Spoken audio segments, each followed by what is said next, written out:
1970 تک پاکستان میں ٹاٹا اور برلا اور امبانی اور لکشمی متل سے بڑے صنعتکار پاکستان میں موجود تھے، جو اپنے طور پہ انڈسٹریل جینیس تھے ایک طرح سے. انہوں نے پورے ملک کی معیشت کو سنبھالا ہوا تھا، اور ہمارا ملک انڈسٹریلائزیشن کے اعتبار سے جاپان اور کوریا سے آگے تھا. آپ گننا شروع کریں، ان میں سینگل گروپ تھا جس نے ٹیکسٹائل کی انڈسٹری کو بہت عروج دیا. داؤد گروپ تھا جس نے ہیوی وہیکل اور زرعی مشینری کے کام کو اور اس کی صنعت کو عروج پر پہنچایا. آپ نے سنا ہوگا داؤد ہرکولیس ٹریکٹر، تو وہ ان کی بہت بڑی پروڈکٹ تھی، بیرون ملک اس کی بڑی مانگ تھی اور بڑی دھوم تھی. اس کے علاوہ ہارون خاندان، اصفہانی گروپ اور حبیب گروپ، نشاط گروپ، یہ سارے بڑے بڑے گروپس تھے، اور یہ انڈسٹری کے اندر ان کا بڑا ایک نام تھا. اور اس ایرا کو پاکستان کے اندر انڈسٹریلائزیشن کا ایرا کہا جاتا ہے. اور اس وقت پاکستان کی انڈسٹری جو تھی وہ دنیا کے لیے ایک مثال تھی. اس کے اندر جتنی ڈیولپمنٹ ہو رہی تھی، جتنا کام ہو رہا تھا، جتنی پروگرس ہو رہی تھی، دنیا کے لیے ایک مثال تھی.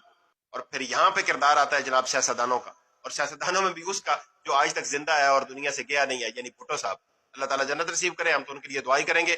ذوالفقار علی بھٹو صاحب نے 1970 کی دہائی کے اندر جب ان کی گورنمنٹ آئی تو انہوں نے ان ساری صنعتوں کو قومیہ لیا، نیشنلائز کر دیا، ایک پیسہ دیے بغیر ان سارے صنعتکاروں، ان سارے بینکاروں اور ان سارے انڈسٹریلسٹ کو ایک دم ان سڑک پہ لا کے بٹھا دیا، اور ان سے ان کی ساری صنعتیں اور ان کے سارے جو یونٹ تھے وہ قومیہ لیے، اور قومی جو ہے وہ خزانے میں جمع کرنے کے نام پر اور قومی اثاثے کے نام پر ان کو کوڑیوں کو محتاج کر دیا. اور آپ کو پتا ہے انڈسٹری تو انڈسٹریلسٹ چلا سکتے ہیں جن کا اپنا ظاہر اسٹیک ہوتا ہے، جن کی اونرشپ ہوتی ہے.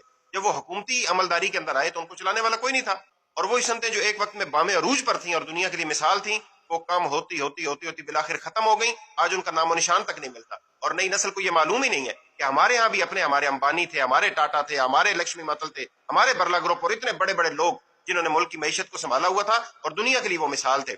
لیکن ذوالفقار علی بھٹو صاحب نے ان کو ملک چھوڑنے پر بعض کو مجبور کیا. انہوں نے اپنی انڈسٹری جہاں سے شفٹ کی، کسی نے بنگلہ دیش، کسی نے کسی ملک میں، کسی نے کسی ملک میں، اور کسی نے باقی زندگی اپنی گمنامی میں گزار دی. تو یہ بات ہمارے آج کی نسل کی جاننے کی ہے کہ ہمارے ہاں بھی ملک کے اندر ایک ایسا دور گزرا ہے.